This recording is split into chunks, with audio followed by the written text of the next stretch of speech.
Find the number if 50 is subtracted from the 2/3 of the number. The result is equal to the sum of 40 and 1/4 of that number. Number बताना है अगर उस number के 2/3 में से 50 subtract किया जाए, यानी कि अगर x वो नंबर है, इसका 2/3 हो गया 2/3, इसमें से 50 सब्ट्रैक्ट कर दिया गया, the result is equal to sum of 40 and 1/4 of that number, लेकिन 50 is subtracted from 2/3 of the number, 2/3 में से 50 माइनस हो गया, is equal to 40 and 1/4 of the number का सम। तो 40 और 1/4 of the number का सम ये आ गया। अब हमने x की वैल्यू बतानी है, तो हम इसे सॉल्व करते हैं। 2/3x माइनस 1/x, ये 1 इधर ले आए और इस साइड पर 40 और ये 50 माइनस के बजाय प्लस होकर इस साइड पर।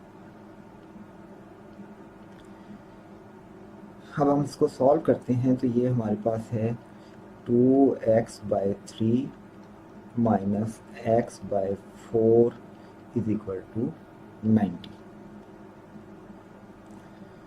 इसका एलसीएम आ जाएगा 12, 8x माइनस 3x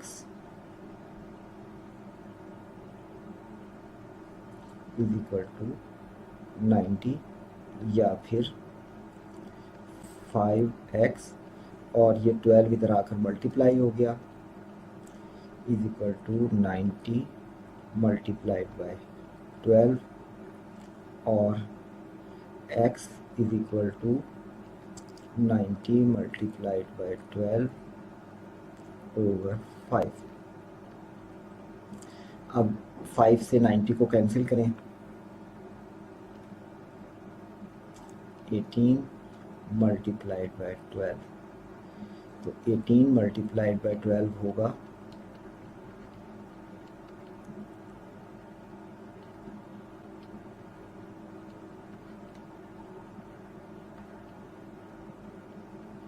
216, जो कि ऑप्शन बी में दिया गया है।